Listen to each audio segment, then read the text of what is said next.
What's up YouTube? How are you doing today? I'm Chana D, the Techno Dad, and in this video I'll be giving you my 5-month review of the Denon AVR-X4400H. And we're going to get into it right after the jump.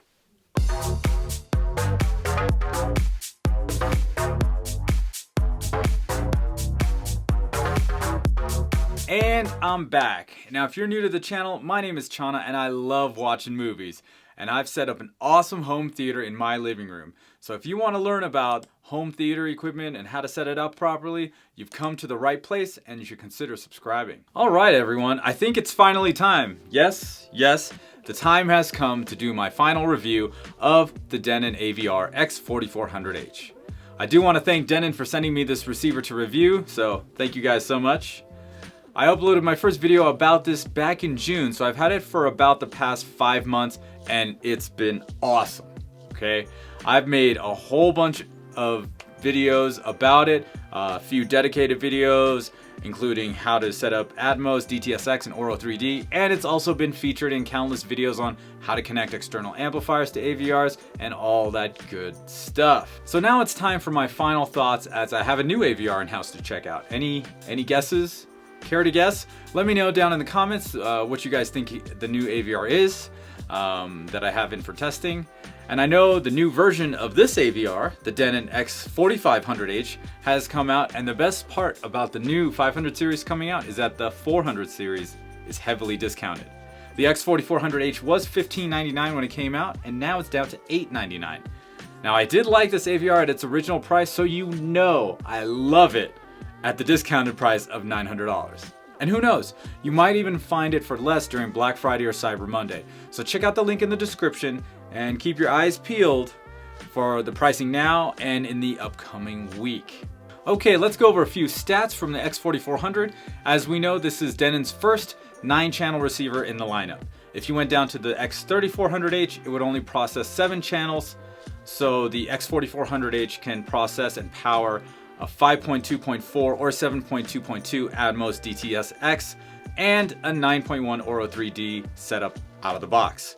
However, this AVR will be able to process 11 channels, so you can have a 7.2.4 Atmos DTS:X setup and a 10.1 Auro 3D setup. You will need at least a 2-channel amplifier to get those setups going, like externally.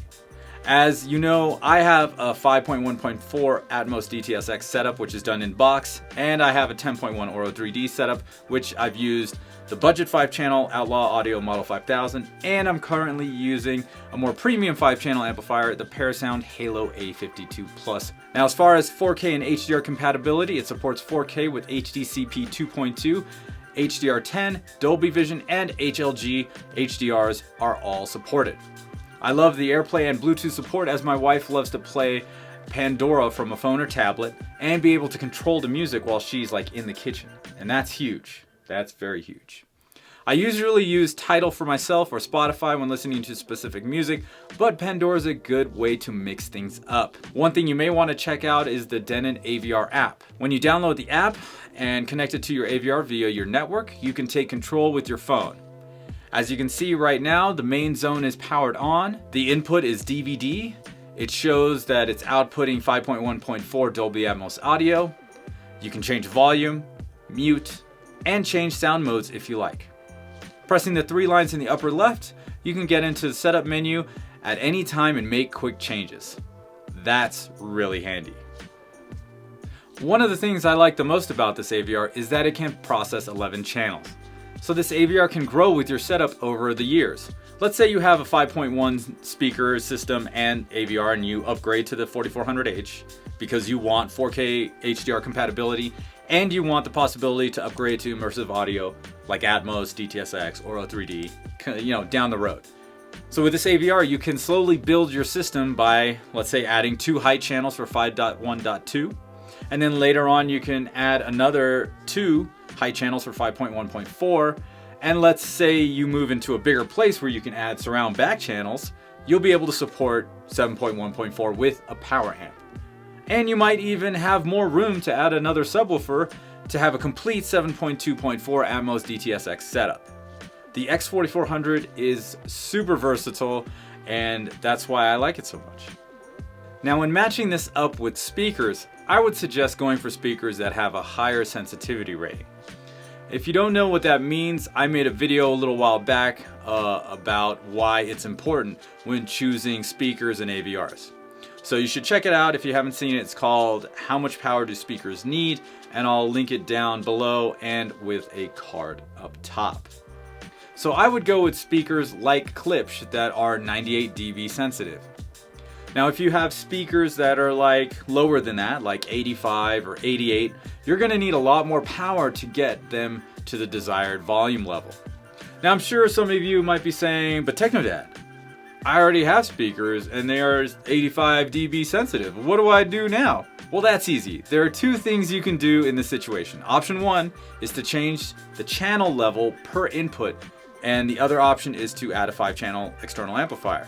So for option one, run the speaker calibration like normal, and then when you're done, play a movie on your Blu-ray player, whatever input it is, Blu-ray or DVD, go to that input, play it. While the movie's playing, press the option button on the remote. A menu pops up with a few options, but you want to go into the top option, which is Channel Level Adjust. You will now see a list of all the channels, and to the right a slide bar where you can raise and lower the channel volume. If you have speakers with lower sensitivity rating, you can go into this option menu and bump up all the levels the same amount. Now I would go up by maybe 3 or 5 dB depending on what you're watching.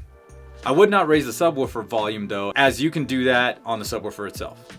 Another thing to note is that this change is saved by input.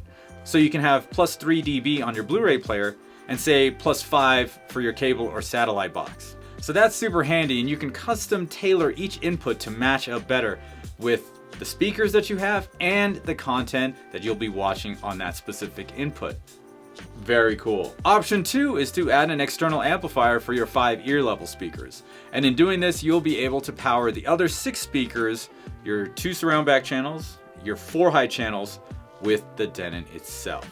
So all in all, this is a very versatile AVR and one that really puts in the work. There were no times when I thought this AVR was straining itself, and it never clipped or faltered when running all 9 channels at reference levels. I would highly recommend the Denon X4400H for those wanting to upgrade for more power, connectivity, features, and an overall better experience from what you currently have. Of course, the links are in the description, and keep an eye peeled for Black Friday and holiday deals this season. And once again, I gotta thank Denon for sending this over for review. Thanks guys, really appreciate it. And if you guys have any questions for me, please hit me up down in the comments below or on whichever social media you like to use the most. Well, that's pretty much it for this video. If you liked it, go ahead, smash that like button, and don't forget to subscribe to my channel using the button in the middle of your screen. Once again, my name is Chana D. I am the Techno Dad, and I'll see you next time.